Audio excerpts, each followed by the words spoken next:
I pledge allegiance to the flag of the United States of America and to the republic for which it stands, one nation, under God, indivisible, with liberty and justice for all. Okay, first thing is to approve the agenda. If anyone has any questions or any additions or anything to the agenda that is presented. If not, I guess I'll make a motion to approve the agenda. Second by Sean Ryan. If there's no other comments, all in favor of approving the agenda as presented, say aye. Aye. Any opposition? Okay, the agenda is approved. First thing, Mike, I think it's you. Yes, enclosed in your packet is the Form SC-19, which is called the Schedule Form for Lump Sum Pension Plans Reporting Year 2019 for the New Prague Fire Relief Association. Simple bottom line is that there is no required city contribution for 2020. So there's the short report. Now, how much more do you want beyond that? Is I think the mayor and Sean have been through this multiple times, but I believe it's relatively new for Maggie and especially new for both Bruce and Rick. But what it is the city is required to receive a report from the Fire Relief Association on the calculation of whether there's an expectation that there's going to be a need for a formal city contribution or not to their pension fund for the coming fiscal year in 2020. The city has not had to make a contribution outside of what we receive from the state of Minnesota in the form of our fire state aid and our supplemental fire state aid. We've not had to make a specific contribution for the last 5 years, going from 2015 through current year 2019. And again, as I said, nothing for 2020. We had a number of contributions that we had of fairly significant magnitude from 2010 through 2014. That followed on the heels of the drastic reduction that the Fire Relief Pension Fund took following 2008, when a number of people saw significant decreases in those pensions fund. I think back in that time frame, they lost about 35% of their fund. It's made an upward movement, and as such, like I said, for the last 5 years, we've not had to make any contribution. In talking with Steve Rinda of the Fire Relief Association, it does not appear that they will be asking for a pension benefit change this year that would be impacting next year, and so as such, there is no required contribution. And maybe just explain how we share that with the rural. Yes, we did make a change. I believe it's now almost 9 years ago, where we entered into an arrangement with the Rural Fire Association where should there be a required contribution, we would split that contribution on a 50-50 basis. That they never used to contribute, but in light of coming out of the downturn and the fact that we're providing firefighter services on a joint basis, and that if they were their own firemen, they would have to pay for their own pension fund contribution, we were able to convince them to participate. It took us 5 years to phase in their contribution. That of their 50% contribution, that 50% was to have been phased in over 5 years at a 20, 40, 60, 80, 100% contribution. And as you can see, in recent years, there's been no required contribution. So we've got them on board should we have to do that, but have not had to, and so it's worked fairly well. Any questions for Mike on this? This is a state requested form that needs to be sent. Is it by August 31st or? Well, no, I'm required under the statute to apprise you of this at the first regular meeting. Once I receive it, we're supposed to have signed off on this by August 1st. I didn't receive it until August 14th last week, which is why it's on the agenda tonight. And so I have signed the scheduled form that We've acknowledged receipt of that. The fire pension fund individuals from the local fire crew need to sign it, and I expect they will shortly. Just a thank you for providing all the supporting information and tying all the numbers. I thought that was very helpful. These schedules appear to come from the state auditor. Well, they're actually worked on between the Fire Relief Association and our auditing firm. That it's a state program that they basically drop the numbers in and it calculates what happens. They can run different runs. That let's say we change the pension contribution, we can run that and see whether that would change and dictate or require a city contribution or not. So there are a number of items in there. And really the only differential is in the calculation of the impact, as you take a look at the 2020 contribution for the firemen, is it would depend on whether there's a change in the pension amount that would increase that dollar total. The state fire aid and supplemental aid has been relatively constant in recent years. The third item is the anticipated interest or dividends on the investments for the course of the year, how they expect that to go, and then whether they have any pension payouts or expenses that also are incorporated into that formula as well.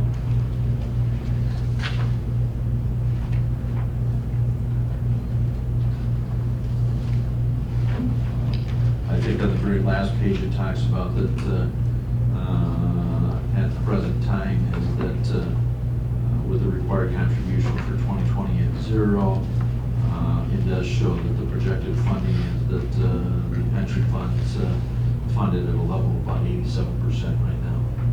So, and for those that don't know, the full pension or full retirement for a volunteer fireman is 20 years of service at age 50. If they work 10 years or more, between 10 and 20 years, it's a pro rata amount. If they leave any time before the 10 years, there is no pension amount paid to them. Okay. Any questions? If not, I guess I'll make a motion that Acknowledge receipt. acknowledge receipt of the form so that it can be submitted to the state auditor.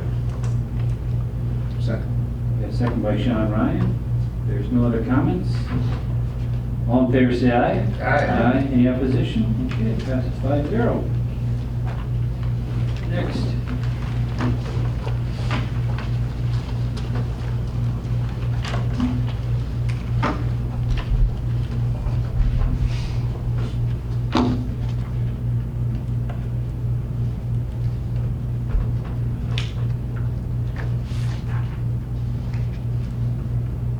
All right, next item on the agenda is a private street acceptance request, this time about Evergreen Avenue Southeast. So back in the first week of August, Councilmember Ryan received an email regarding whether the city could take over maintenance of Evergreen Avenue Southeast, and that was forwarded to staff on August 8th to put on tonight's agenda, so we've done that. The council, and some of you might not be aware, but the council had entertained and actually ultimately did accept 2 private roadways as public roadways back in 2010 and 2014. First one was Village Street Southeast, and the other one that followed was only the 1400 block of Gillian Street Southeast. And those were, again, previous private roads that were eventually taken over as city, subject to a number of conditions and fees to be paid. Historically, when we've had these requests before, we ultimately do request that we receive a formal signed petition by the homeowners of the adjacent private roadway for taking over the ownership and maintenance. And in this case, we have not received it yet, but I wanted to kind of introduce the idea of Evergreen Avenue Southeast before we got any more formal with it. And the main thing to go over with Evergreen Avenue is really some of the unique attributes of Evergreen compared to Gillian and additionally Village Street that were taken over eventually. I do want to note that even with the prior request, staff did not recommend taking over the 1400 block of Jillian Street. We did recommend taking over Village Street, some conditions at the time, so we've had a little bit of split thought on that from staff versus the council and the ultimate acceptance of them, but we did want to go over with the council, again, some of the unique details of Evergreen Avenue, and so we have on the overhead here for you the map of Evergreen Avenue, basically right off 10th Avenue, running on the west side of the property, and then 5th Street Southeast. So 10th Avenue is a major collector road. To give you a little further background, even before my time with the city, so when this was platted, initially laid out as an area for townhome development. The property is actually zoned RM, medium density residential, and knowing that driveways directly onto 10th Avenue are not allowed, it was initially planned for the townhome development with basically a parking lot and or driveway. Ultimately, the developer, Geiger Development at the time, requested and was granted approval to plat as 4 single-family lots with the stipulation that a private road, in this case Evergreen Avenue, be constructed to provide access to those 4 properties and get the access off 10th Avenue. So that is ultimately what was approved at that time. So there is a private roadway easement between the 4 property owners. It's basically the west or the east 40 feet of these properties as they go from south edge of the property all the way up to 5th Street, and they provide details in that agreement. I didn't put a copy in here for you, but anything from upkeep of the road, including plowing, maintenance of that roadway, etc., shared among the 4 residents. Getting into some of the more exact details of Evergreen Avenue and kind of how they differ from Village Street and Jillian Street that we've previously accepted as public. Number one, as you can note on the map here, Evergreen Avenue is not a through street. It simply provides access to the 4 homes located there, so staff doesn't feel it as a greater public purpose like Jillian and Village Street, that were traveling public could enter and exit through the area when traveling from one part of town to another. This clearly provides access to the 4 homes and no other place beyond that.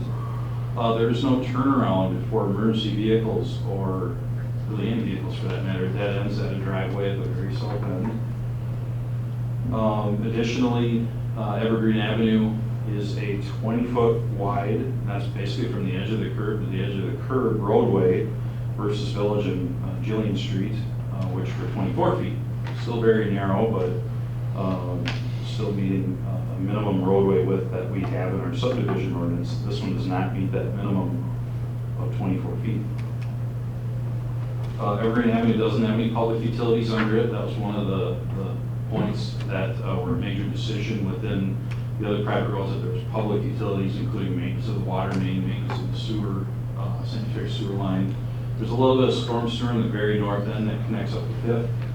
But other than that, the utilities actually do run within a utility easement in the backyard of the homes, roughly in the area that I'm kind of pointing out here. That's where the water and sewer is located, in the backyard in an easement.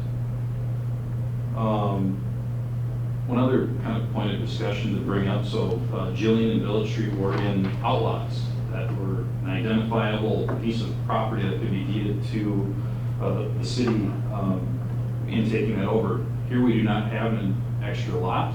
We have a private easement that is very broadly defined as 40 feet on that east property line. So I'm not saying that there couldn't be a description developed for that private road, but there's not just a lot that could be deeded today. So one would have to be developed in order to do that. And we'd have to talk to the city attorney on how to achieve that end. This is kind of one of the major points that we have. So Evergreen Avenue, again, just services the 4 homes located off of it. Staff believes there are a number of these driveways that mostly serve townhome development in town, but of which are very similar. The dead end type roadway, and I'm just gonna skip ahead here a little bit for you. Wheat Whisper and Water Street up by the West Water Tower in the Raven Stream development. Very similar private dead-end type roadways. Those are actually wider, however. Those are 24-foot wide private roadways, so they're even wider than Evergreen. Go to the next slide here. They don't connect on the public street. And they don't connect any other public streets as well. The Horizon Drive area, that is a public road, which is actually just north of Evergreen. And then you have all these private driveways off of that area, that kind of dead end. Again, just serving the residents that live there. This area here is off 2nd Street Northwest in Chardin development. Again, stub roads with limited serviceability just for the residents. One of the other issues, I'll kind of go back to the Evergreen Avenue map here for everybody. Snow plowing, we believe, would be difficult, costly, and time-consuming. It would have to be likely done by a bobcat. While we don't know exactly how it is plowed today or where the snow is put, we would have concerns about snow storage other than the front yards of the homes or hauling it out. Ken, this is to the Bruce Murphy and his wife Tina. They live in that second house right there. They're the ones that had sent me the... Second from the end. Yeah, it's right there, the email. And I asked Bruce that question when I was reading this packet the other day, and he could explain where they currently are. You have Superintendent Construction doing the plowing right now? And so he comes in from 5th and pushes everything south into and off that end driveway, the south home. Okay. There is quite a large area. We've never run into any problems with What does he snow use storage. when he does that? Is it a Bobcat or is it a No, plow? Or plow trucks. plow truck? Yeah. How long is that? Is that gonna add to our state mileage due or? LG, the city. It's a private street, so it's not a public street and it's not a state aid street. If it were added to our roadway system, you could count towards mileage, but in the grand scheme of nearly 50 miles of road, that would do too much for additional funding. Bruce, you see any problems with plowing it? You mean Glenn? Or, yeah, sorry. Yeah, I think the bigger trucks would have a huge problem, not so much getting in there, but getting back out, backing out. Yeah, because Steve Brendan just uses a pickup truck, or he's got a little bit larger. But we have pickup trucks, don't we, the city, for Yeah. plowing? They wouldn't be in this area, we'd have to go there special. No. Well, and the reason that I understood Bruce's request, and just for some background for the newer council members, Chuck and I have gone through it, like Ken had said with the private streets, we know that there is a problem in that development with private streets. We've changed our ordinance, not allowing any more private streets. At that time, we've done that. And then second of all, what's different about this is those are all single-family homes. They're not the other private streets that you're trying to make a connection with that are similar, really aren't, because they're all multi-family units. And people that buy townhomes typically expect to have some type of association dues. That's just part of it. Single-family homes don't. These houses were initially put up and actually fought by the neighborhood because we didn't think there was enough room to get 4 houses in there, but as rent-to-own and rentals, which I think just about every one of them, Bruce, was foreclosed at one time or another. Is that not correct? Correct. I mean, there's none of the original owners are there. A lot of times there's been multiple in the few years that since those have been built, right? That's correct. Okay. So that's the difference, in trying to make that comparison. But there is nothing in the acquisition of that property, if a homeowner is taking a look at acquiring that through their due diligence and buying that, they would all know that that is a private street and the responsibility of the 4 homeowners to maintain and take care of that, so that shouldn't come as a surprise. No, I agree. And I don't think they necessarily got the benefit of it. I think it was the developer that initially put it in that got the development of not having to pay some of the cost for, that the city normally would assist with. Well, a city council authorized. I know an old city council authorized it, Mike, it's not, Put it I'm not into that. blaming you, I'm just telling the facts, so they're all out there. But- And alls I know is I have 4 homeowners there that paid thousands and thousands of dollars of tax dollars, and they're not getting the city service that we provide for everybody else, when we've already admitted as a city that we have, that whole design was wrong at the time of doing it, as far as allowing those private streets in there, even though council directed it. I'm not saying city staff did it, a previous council that we've had to come and actually did a few years back, change ordinances to not allow them because of the problems that they've developed. Now we have another problem here that could be easily remedied, but Well, I think the problem I have with this is it's not a through street. Who else uses that street besides these 4 people? well, I have personally, when I've gone over to Bruce's house, I've parked on it. He's had a party before. Well, yeah, but it would be just like you driving to my house and parking in my driveway. Right, well, I'm just saying that it's, but this driveway's 100 Well, feet right, long. but I'm just saying that's the issue I have is there's no way of getting out of there. You know, the other ones that we approved all had access in and out to a road. To another road. right? Yes, and that's the differentiation that I see on that. You don't have the width, you don't have the cul-de-sac. And then to me, if we take it over, If it was a there's an city street, issue with trying to get a fire truck in there and then doing something, and it becomes a safety issue. Are we leaving ourselves vulnerable, not being able to put out a fire or do it because it's now a city street? I was gonna bring up the same point, because it is a narrower street, and if there's any parking on that street, then that further narrows any access by emergency vehicles. And if the one house down at the end of the road, if they got a problem there and a fire truck goes in there, then you gotta try backing that thing out of there. Yeah, but what if there was, even as a private street right now, if there was a fire, I'm gonna guess that the fire truck's gonna go in that way. Right. And if they don't, then they would go off of 10th Street and fight it from the back side of the house. Right. So I don't, The liability would be there. I don't know if there's liability there or not. Well, I think, to me, that would be my concern, is Yep. if it's all of a sudden a city street, and there became a problem, you couldn't get back there, now you put the city on hook for that. Right now, Maybe, there's. we don't know that, but that's why I want to have this discussion. If Right. that's the case, I might have a problem with it as well. I would have a problem. Yeah, I think with it. that's But what- I'm not so much, I don't think we as a city are necessarily so overly concerned about the fire. We respond on both fronts, whether it's going up the Right. private drive, whether it's on 10th Avenue. It's no different than if we go out into the rural area up a farmer's lane or something Right. to go to a fire that way. That's not so much the concern, but we don't have, from the usage of the street as a normal public road right of way, if it was a cul-de-sac, if it was wide enough, and had a cul-de-sac at the end where we could go in and turn around and do something, and it functions as a city street, then we might be more inclined to recommend taking it over that way.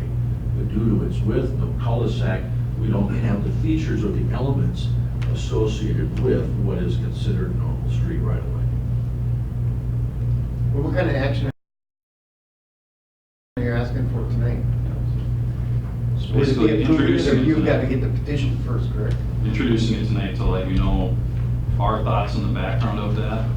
So I'd like Really to how they differ. look at it, because there isn't a, you know, if it was a Knott's Landing area, you know, where you had the circle there, and I don't know. She's gonna have to send a special truck over there to plow it. The street is not constructed in accordance with any city type of standards. It's a private driveway. But what we did though, to give you a background, Rick, is that we tested those other streets first, which I expected that we would do with this street too, to make sure they were built with the same standards of our city streets. Like we did with Jillian and like we did with, what was the other one? Village. And I guess we don't reasonably believe that that's going to likely pass. And is there an actual association there, so that they pay their dues in there, and right now they're paying for their own plowing? Bruce, well, you're paying the. There's no association, but yeah, we split the bill for any repairs or plowing or. Yeah, the easement document did not require an association, just to share equally among the four. I mean, I wish that we didn't have to try to clean it up either, you know, that it was done differently, but, you know, the previous council authorized that stuff, and it's been nothing but an ongoing headache for the homeowners. Yeah, but I can understand that, but you know, in order to bring it up to the standards of the city, it would take quite a bit of easement issues, and I don't know. Well, we don't know that. I mean, what I wanted to do, the idea was that I told Bruce I would bring it up, we'd have this discussion. I told him there's many more steps involved. One, he'd have to get a petition from all the other homeowners, which he said he's personally talked to, and they're all in favor of it. Second of all, then we'd have to go through it, just like the other streets that we took over. We'd have to have, I don't know what, Glenn, what was the process that you did to determine whether the basing and everything else was acceptable to the city? They did what they call a weight deflectometer and ground penetrating radar, which tells them the thickness of the base, the kind of the density of the base, things like that. Right, and those obviously passed when they did it at On the other Village roads. and on the other roads. Yep. Right? Yep. But even if some of those things were to pass, Mhm. which I don't think we believe that it will, is you still don't have the width of the street, you don't have the cul-de-sac, you don't have a connected link between streets. And I guess instead of having the homeowners go through all of the process of paying the fees and the elements, and as Ken indicated, there's no specifically defined right-of-way that could be deeded to the city because it's a part of their individual lots. It isn't as easy to do as those other two road projects were. Right, and once we determined what that was and the costs were, those four homeowners might very well say, no, we don't want to pay those fees like the other guys, because there's many more residents on those other streets that could disperse some of those payments.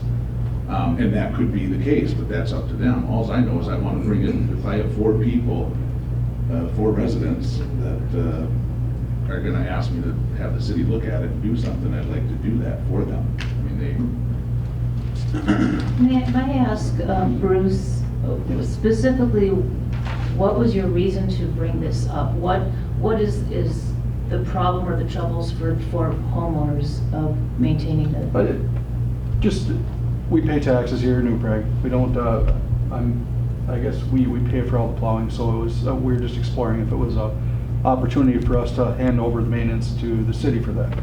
As somebody mentioned earlier, it was no surprise to us. We knew that moving in there, but we're just exploring our options to see if the city would take it over. Okay. So, Thank you. I'm gonna go take a look at it this week. Which stuff you guys want? Do you want to just recommend to bring it forward? Well, I guess the obvious thing would be is if they want to start the process. Because doing the testing, is that, who incurs that cost? The homeowners. The homeowners. I believe, including all legal fees and everything, we're probably upwards, and this is on Jillian Street, and there's a number of other homeowners to split that. It was upwards of $20,000 just for the testing and other things to get to that point. Mhm. That didn't include, some of the things we haven't even covered in here. We made that other streets pay for a seal coating to city spec, so it's even on top of that. So it's kind of hard to give a number until we actually see quotes from Ron Intertech, for example, for the radaring of the road and those types of things. So, but yeah, it could be a pretty sizable number.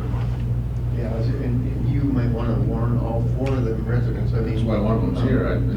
Very true, they might not want to pay those well, they fees approached for you, it. so I kind of figured, and then we had to ask ourselves, since it's not a throughway, and there's only four people that are going to benefit from it. And I do understand that you do pay, your city taxes, but you would be assessed quite a bit to bring that road up to standards in the city. I don't know if it would be a valuable thing for you.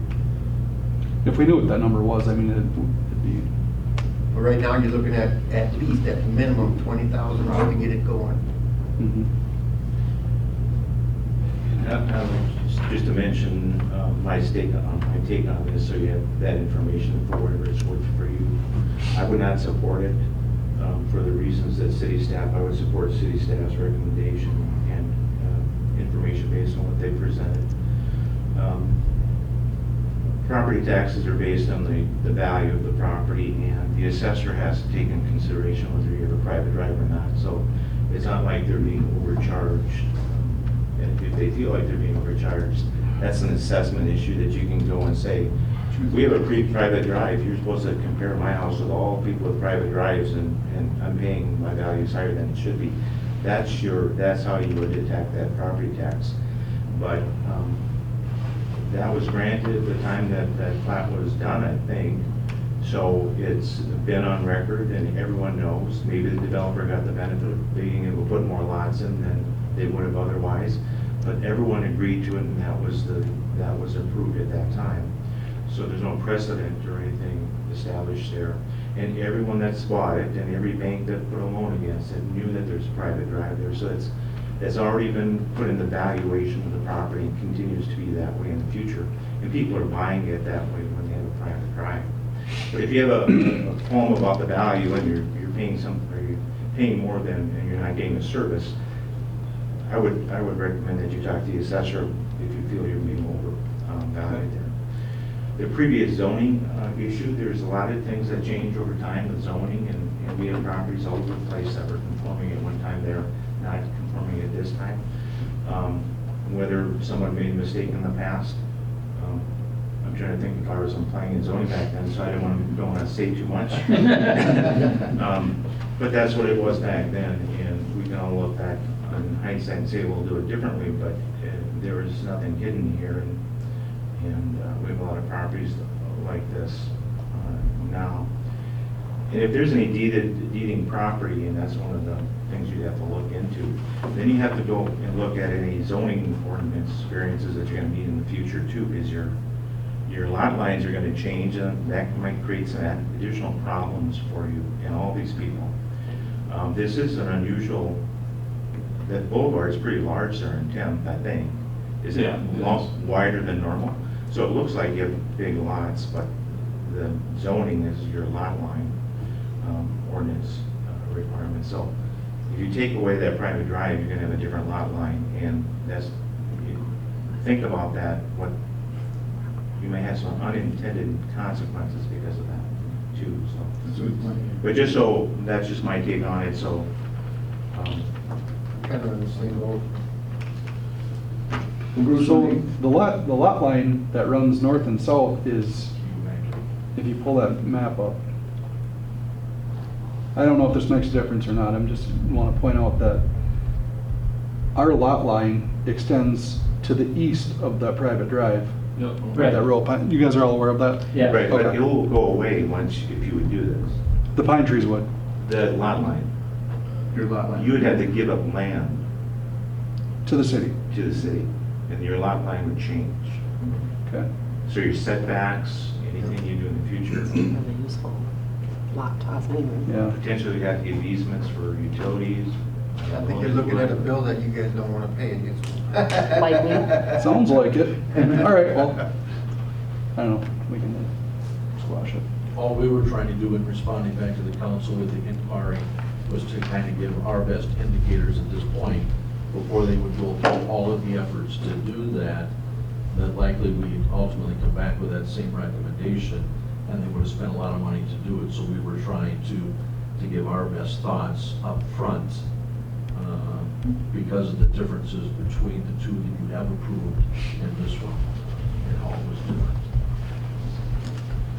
Bruce, go back and tell the neighbors what, we can always reapproach this if you guys still wanted to and were willing to pay the fees and everything. I wouldn't think that they would want to. Okay. Yeah, for $20,000, you can get a lot of plowing done. Right? Exactly. Well, thank you all for your time. All right. Appreciate it. Thank you. Bruce? Okay, next on the agenda is the consent agenda. Anyone have any questions or any issues with any items in the consent agenda? I just have, Glenn, did we lose an air conditioner here? Yes. Okay. Love the break room. Okay. Lost Did it it fall out or last, just quit working? what's that? Did it fall out or just quit working? Just quit working. In fact, the plenum got a crack in it, so there was no repairing it at all. And it was a heater air conditioner unit, Okay. a rooftop unit. Yep. And then what We got about this? Another cost on the city, and we're still waiting for an architectural engineer to take a look at that roof. Yeah, those kind of things are just normal maintenance items. Right, but if we're not gonna live here forever. What is the panel replacement of building? Yeah, I saw that For too. 31,000, Wells Concrete Products. It's an insurance claim. A couple of the guys that were working on a truck left the box up and drove into the building and cracked the panel above the door frame, the big overhead door At one of our at the facilities? maintenance garage, Oh, okay. street garage. Whoops. Okay. That was So, one of our employees. yes. Yep, so we dealt with that internally. They got a verbal warning and a talking to, and the concerns with safety behind that and the things that have to change going forward as far as paying attention to what you're doing and always being in tune with what you're doing. So we have a claim in that. It's actually, the claim has just been turned in. It's done and fixed. And what do we have, a $2,500? $2,500 deductible. Okay. Yep. Those are the only questions I have. That's it for me, too. Any other questions? If not, I'll look for a motion to approve the consent agenda. I got a motion by Bruce Wolf, second by Rick Seiler, to approve the consent agenda as given to us. If there's no other questions, all in favor say aye. Aye. Any opposition? Okay. We're ready to miscellaneous. Are you going to answer for Mitch? Mitch has nothing. Okay. Jim How about has you, Jim? nothing. Do you have anything? Nothing. Okay. Patrick? Fine and dandy. All right. Glenn? Just again, another update on the construction project this year. They got all the concrete in for the south roundabout. They got the first lift of asphalt in the south roundabout. They're working on sidewalk, the concrete around the roundabout and heading down to the west on 37. They got a little bit of sidewalk left on the east side of the south roundabout. I would estimate they got about 2 days worth of concrete left, and hopefully they get it done. Okay. Final completion is this Friday. You say you got the lights are up and At the north roundabout. at the north roundabout. Yep, And Mike says they're doing a great job. They're keeping him awake at night. yep. So the same lighting design will be at the south roundabout that you will see at the north. Okay. I don't know that they have all the lights up and fired up, because I did see them put a couple more on Columbus Avenue, kind of heading to the south from the roundabout. So, And all the signage is up? no, it's Not all yet. temporary yet. Okay. We are putting up the signage internally here, but we need them to backfill behind the curb and around the sidewalks with black dirt before we can call in locates and start putting in permanent signs. But Okay. temporary is up. Okay. That's all I got. All right. Thank you. Ken? Nothing. Michael? We need to look at some dates in September that we have to set the preliminary property tax levy for 2020. We had departmental budgets that all came in on Friday, so Patty and I will be spending the next couple of weeks trying to get that assembled and get our arms around what that looks like. And so we have to have a levy adopted by the end of September. And so, obviously with Labor Day weekend, I think next weekend, as we look forward that we're going to need several weeks for us to put this together, but wanted to take a look at meeting, I don't know what our agenda quite looks like on the 16th, but I was thinking that if time permitted, is we could do the regular meeting and then maybe take a preliminary look at what the budget looks like with the following Monday as a secondary meeting date, just because we have so many folks in the process. What are we doing? Are we meeting on the 3rd, that Tuesday? We meet on September 3rd and Okay. 16th in September. Okay. So unless we pick a Wednesday and a Monday or something, whether you want to tie it to the second meeting, my thought is that we look at probably that 3rd week in September with the idea that if we could go to the 4th if we need to, that there we have to set the maximum levy that can only come down as part of the process, and it can't be set and then increased at a later date. So we have to set it high enough to go through the discussions that we're going to have in October and November with the general fund. And so I'm trying to work with the staff to take a look at the capital items as well as personnel costs. That I've got to work with the staff here to see what the preliminary budget's going to look like. So I need to kind of look ahead with your schedules and to see what dates are potentially workable for you. Trying to look ahead the schedules. Okay. I know personally the 16th, that week is pretty wide open for me. Me too. In regards to, if we had a meet on Wednesday or something that week or something. Me 3. It's fine with me. You want to maybe take a look at Wednesday the 18th, separate from the regular meeting, or do you want to try to pick Well, back I on the back guess of it the would regular dictate, meeting? if there's, agenda like this, we could attack it after the regular meeting, and then knowing that maybe the 18th would be an additional special meeting to finish up. If that works for everyone.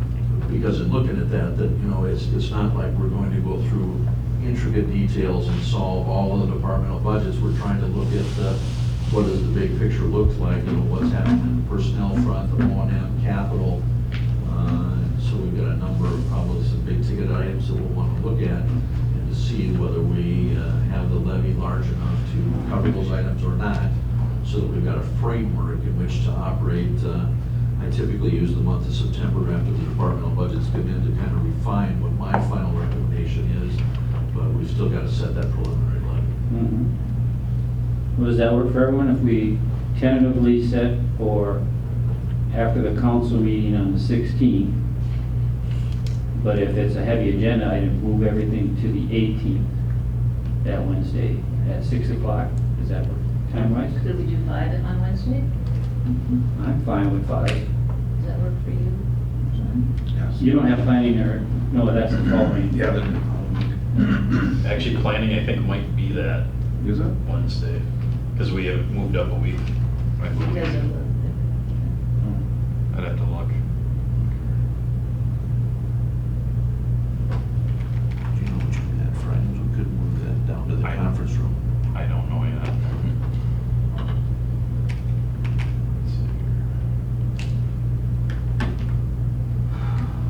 Yeah, that's when planning is, on the 18th. Well, hopefully we can get it done on the 16th, and even then, if the 18th is 6:30, if we meet at 5, we'll probably be done anyway, so. Good Okay. point. Does that work, Mike? We can shoot for that. Okay. Anything else you need, Mike? No. Okay. Barb? oh, Maggie? just one item, I will not be at the next council meeting the week of Labor Day. I'll be out of the state. Okay. Sean?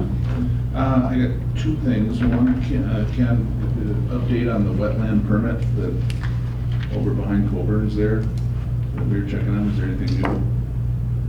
We did actually, what was that? Did you see that from Chris Cabot? We got a new plan that he is reviewing currently. So, I don't know. That Chris Cabot's reviewing, or? Yes, Oh. INS submitted a new plan, Friday. So that is now being looked at. Okay, so it's moving forward. It hasn't got lost in the shuffle. No. Yeah. Okay. I don't know why they submitted a brand new plan, but they did. And then second of all, I had another request from Dan Volek, who was on the Gulf, when we were trying to put the ordinance together for the golf carts on the city streets. And he wanted to, he's, over the years, himself and talking to a few other people have run into, they want to know, as of right now, I guess the ordinance reads, it's sunrise to sunset. But obviously, in the spring of the year, those first nice spring days, you know, sunset might still be at 6, 7 o'clock. And certainly even going into September, sunset. And it's still nice out that they'd like to use those vehicles, with the notion that the ones that would be allowed would be the ones that have lights, front lights and rear tail lights. A lot of those newer golf carts do have those extra amenities now. And if there was a way that we could maybe readdress that, because he used the example of he wanted to race up to Coburn's and on his golf cart, and he has lights front and back, but he couldn't because of the way the ordinance read. So, Well, all that required, if you remember, I had that in your packet here a couple weeks ago. which one? The request from Dan Ballard Yeah. was in your packet. We didn't get to Oh, no, I that. don't recall that. I'm sorry. It was either last meeting or the meeting before that. I had his email was in your council packets. I'm getting confused with ones he sent me then. Or maybe we are referring to the same one and I just didn't realize that it was you that ordered. No, I had put it in, and if you remember, I mentioned it at the end of one of the meetings, and we just didn't have time to go into it, but it was in your packet. Okay. And so it would come down to the council taking a look at the golf cart ordinance. Jim and I talked a little bit about that this afternoon, is that when that was created, the intent as adopted by the council at that time was to allow golf carts in general, and those with lights could simply go to and from residences, if I recall correctly. Well, the intent was to go to the golf course, Right. to utilize your golf cart, so you didn't have to store it there. He used the example of like Dozinki. He'd like to be able to ride his golf cart up, not necessarily have to be back by 7:30 for the car cruise or something like that. But Well, I think what Mike has alluded to, the original ordinance was the use of the golf cart on the road was to go to and from the golf course, Correct. not to go to Coburn's, to go to, so I think we need to look at that ordinance, and along with what Jim in the past talked about, those new gators or those Yeah. side-by-sides, that are street legal. We really don't have that addressed either, so I think it should be something that should be put on. But that one's in another ordinance with ATVs. Yeah, that's ATV and Right, but I think we snowmobiles, could address them kind of both. but they both, action. yeah. If you somehow have a different registration that, okay, this is gonna be, part of a, not a golf cart, and this is more of a vehicle rather than a golf cart. Passenger. I have a golf cart, I go to and from the golf course. There's people who, they have chairs, seats in the back of their golf cart. They're never going to the golf course.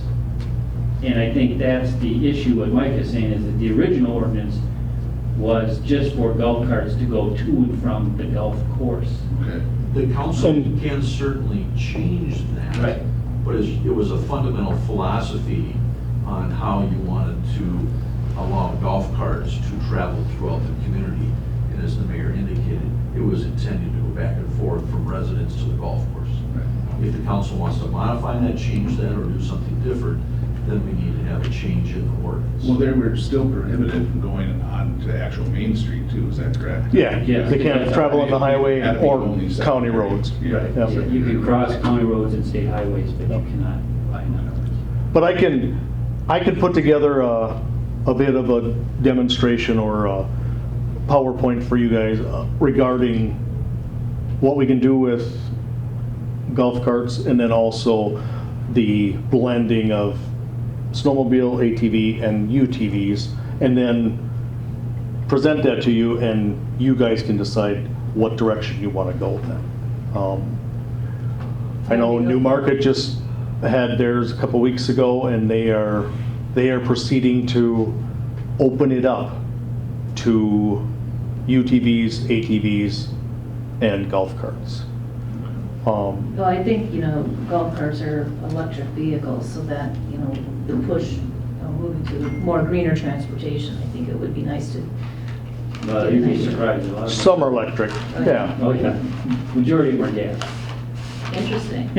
But the piece that comes in was just mentioned here is that there are certain restrictions where you have state highways and county roads that Right. come into Yeah. the mix that you can't control. All they can do is simply cross those. They can't drive up and down those Right. roads. Right. And so we had issues or challenges of trying to, I think, if I remember back, trying to get from high school all the way down Yeah. to the golf course was a challenge. And so trying to expand the scope and the usage is still somewhat restricted as it relates to the regulation, what you want to do on city streets versus how it's impacted by what roadways are there. Sure, well, I just wanted to bring it up. 'cause- No, I think it needs to be I addressed, don't recall because I seeing think that. more and more people are utilizing them not for golf carts. They're utilizing them as a mode of transportation. Right. To your point, it's cheap. I'll- And I was wondering if I missed that meeting, if that was the one I missed in July. well, I don't miss any meetings. Yeah, you're right. My fault, so, Shame on you. yeah, Anything else? that was it, just those Okay. two. Rick? Bruce? You got a lot of papers here. I'm scared. First, I got a few things. At the last council meeting, I forgot to ask Chief Garris about active shooting training, and Chief responded to my email when I asked him, so just for your information, I'm pleased to hear that we have regular training, and not only for the force itself, but in regular communication with the school and the hospital. I've done training with them in the past, and just appreciate that that's taking place, and also hopefully to continue outreach to other groups, churches, or wherever that might benefit from any kind of communication with the police and information about security and how to be prepared. So that's just for your information. Mike, I sent you the ad for the EDA established committee for the marketing, and so if you have anybody that you know that would like to be on that, let Mike know about that. In the packet was the CGMC dues. Are we a member of that? No, we are not. We So haven't. this is just for information? Well, they keep soliciting us, and this is their solicitation. I got a letter, and I think Mike got a letter, and it just said basically, you know, this is what your dues would be. You work with the 8 Minnesota cities. This is greater, greater, or cities, Coalition of Greater Minnesota Cities. yeah, which Okay. handles mostly outstate cities, so we're kind of in between. Okay. type of deal. So, but we've never been a member of that. There's about 90 cities in greater Minnesota that have as their own association, separate and distinct from the League of Minnesota Cities, in that their primary areas of focus are centered around, number one, local government aid to the outstate cities. Number two, they deal with environmental. We are a member of MESSER, which is an element associated with the coalition that we're dealing with for wastewater. So as we monitor and work with MPCA and following permit reviews and those kind of things, the city has, based on council action, we are a member of MESSER. So they deal with environmental, transportation, annexation, and economic development are kind of the 5 key areas that make up the membership of the cities in greater Minnesota throughout that area. Theirs is a more specialized, focused representation of issues before the legislature in those different respective areas. And so they're trying in their recruitment, obviously, is that there's a 4-year phase-in of dues, and that's what the first year would be. Council historically has reviewed it, talks about it, but hasn't made the decision at this point. Thank you. The last question, and really clarification, hopefully some discussion about the park board's decision in the minutes referring to the shuttering of the bathroom facilities at the Memorial Park. And I'm not exactly sure what the issues are there, but maybe we can, Glenn, maybe you can update me on that. I'm sure there are some serious issues there, but the outcome is what I'm questioning. Because future, it would affect what we could do in the future, and I know there's some people that would like to have a band shell someday in some parts of the park, and not being able to have facilities or at least utilities somewhere in there would be my concern. The biggest issue that came up was with the Main Street project, because the water and sewer for the bathrooms that is located by the volleyball courts, that's the bathrooms we're talking about, those go across private property heading to the north to Main Street. We don't have an easement for those water and sewer utilities. There's even the possibility, and we won't know this till we dig in Main Street, that those utilities are tied on with the utilities that serves those apartments that are right there, again, directly north of where these bathrooms are.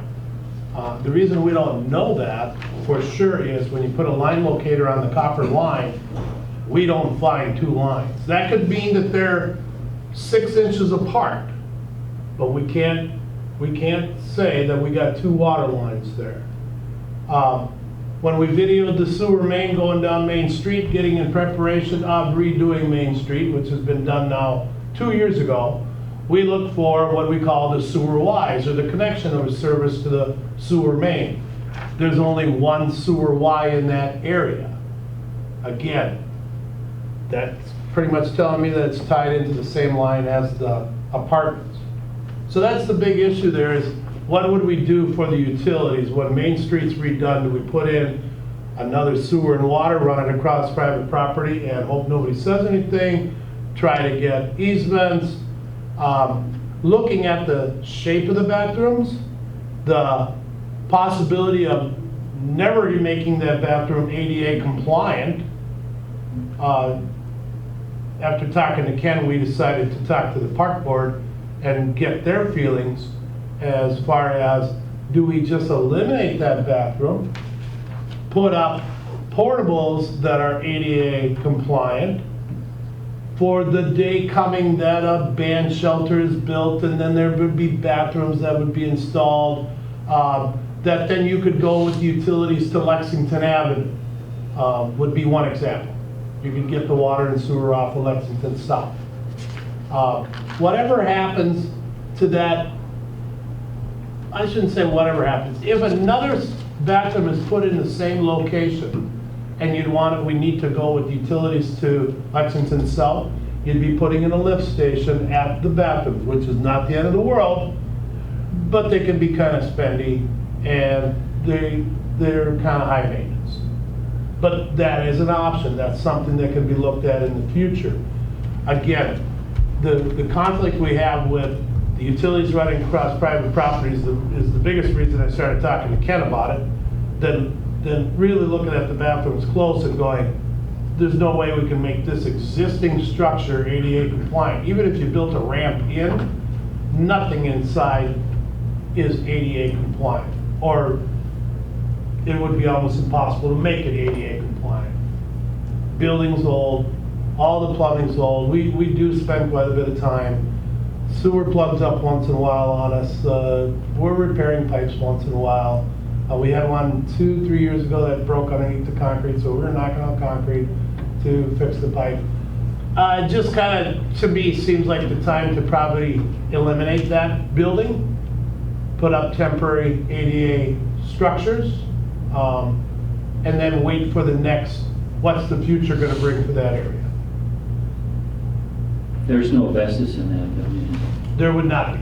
It's all concrete, and there were pictures in our packet, and it's really awful. I won't even go in. No. There's Well, spiders it in does there. get used. Whoever uses a pavilion normally would use that in like homelands. Oh, yeah. And that was talked about, it's important to keep bathrooms there, but not. Right. the permanent. And the lift station is because you can't get the bathroom high enough for the gravity.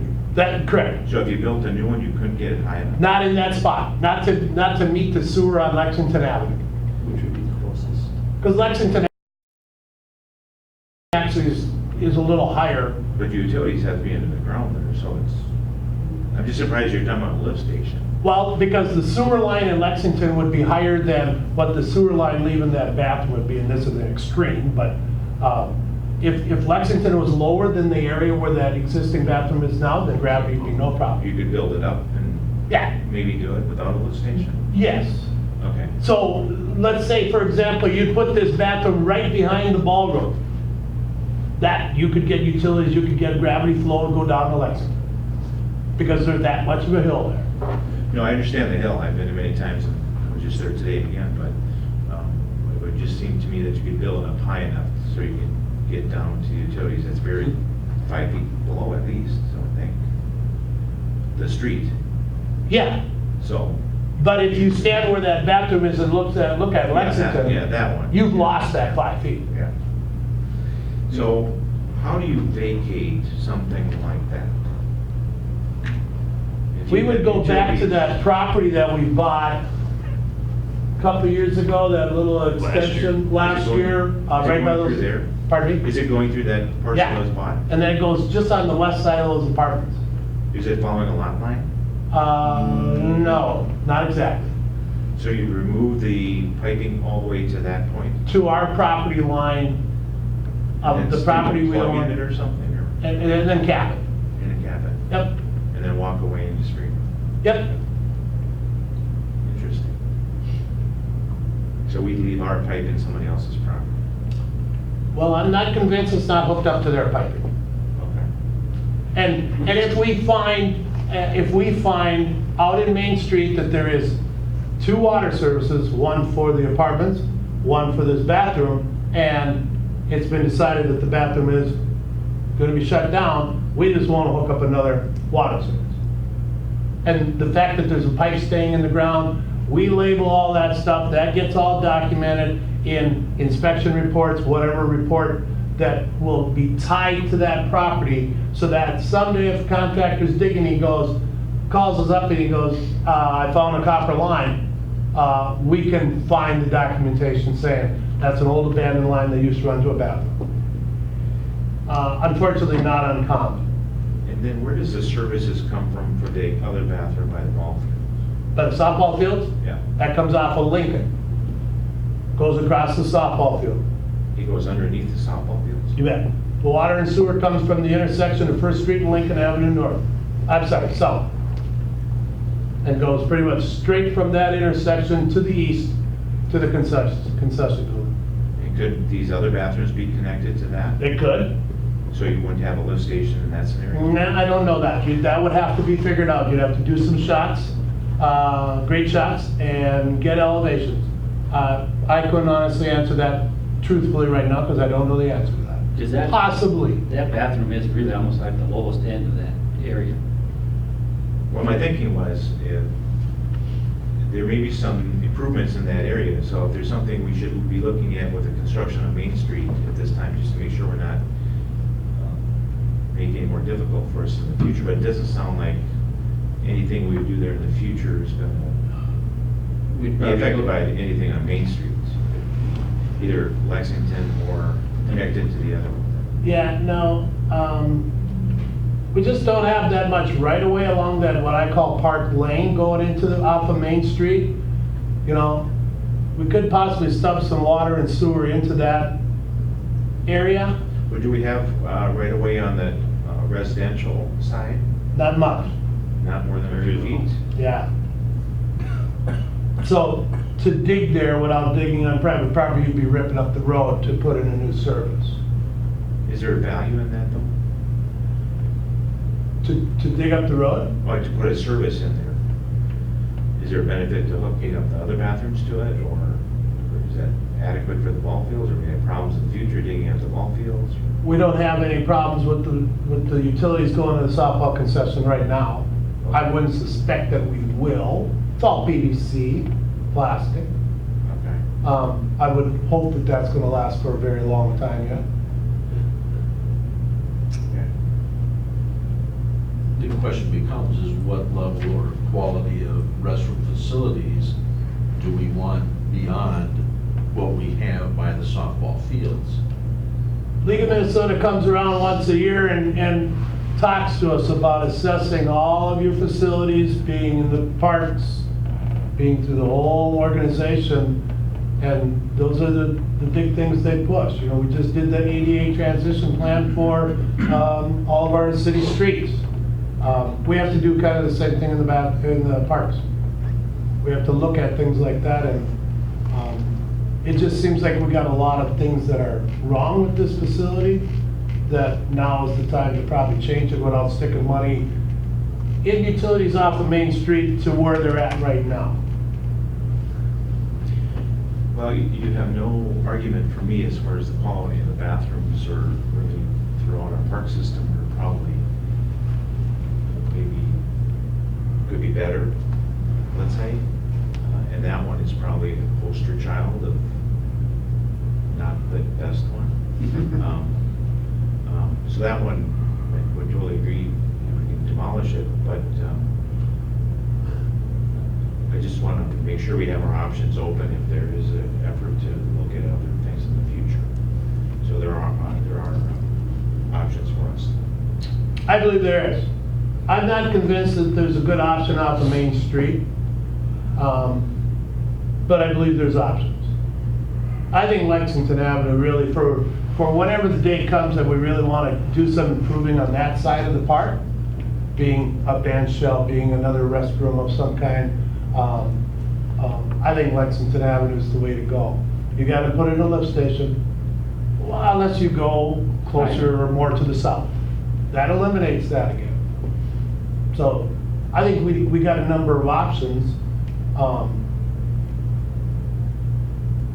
I just don't see putting it in off of Main Street and then ripping up a whole road just to get utilities back there when you got another option going a different direction is the right, but I could be wrong. So what is the game plan then if we proceed with this action? When would this be demolished and when would we have the new facility? Well, we wouldn't be putting up a new facility, we'd be getting rental units or satellites. Yeah, I was trying to say that in a nice way. Oh, gotcha. Satellites. Gotcha. We looked at budget, I'm not and really the park excited. board budget for 2021 to actually pay for the demolition, if that's really where we want to go. That's why it really wasn't anything more than preliminary discussion, so park board would budget and submit next fall, basically a year from now, saying, hey, what are we going to do with it? So you'd have a year without a facility at all? No, it'll probably run through, what did you say, July? Yeah, it's very Probably. possible because before they actually get to that end of Main Street and actually start cutting off utilities, it could be July. And when that utility gets cut, we just know that we got to get a new facility or two in there, set next to the old one and board the old one up, with plans of tearing the old one down in 2021. So it could be, Bruce, at that point, demoing and then maybe putting, if it's just gonna be temporary bathrooms, putting a concrete slab with the wooden surrounds around them. If there's one or two. Well, I suppose it's better than a pit toilet. And those have worked very well. I think it worked very well at other facilities. There's no running water, obviously, but we do have that at the main shelter in Memorial Park. Right. Until something more permanent, more Long-term, reevaluate the whole area. Well, I'm worried about the gremlins when you let Main Street. I'm not excited about satellites. I don't think it's aesthetically good for. No, but I've seen the newer satellites actually are pretty, Well, we typically put a wooden surround around you. They look nice. We landscape them. Where is one? Settlers Park, Heritage Park too. up at the skate park, would be another one we've done. yeah, you're just thinking though. What's down at, That's kind of our, Say Park Street what's is down at South Southside? the satellites have actually been They can smell where they are. our I don't know if there's one of those plan surrounds. for parks. Is it just a dumpster down there? Right off the parking lot? Yeah, they're serviced on a regular Yeah, I basis, think so so. They're nice. They're actually better than what we. yeah. I think when you're comparing to what we have, there probably is not, it's probably a step up. Well, big step probably. And it's not continuously leaking like it is today. Well, thanks for your response. First thing, I'd like to see a band shell with bathrooms attached, and that would be my vision for that, somewhere in that area, but obviously we're not anywhere at that point. So I'd like to make sure we keep our options open for that area. So am I hearing a re-election bid already? Over toilets? No, that's all I had then. Okay, I don't have anything, so I guess I'll make a motion to adjourn. Second by Rick Seiler. If there's no other business, all in favor say aye. Aye. Any opposition? We're adjourned. Thank you, everyone. Michael.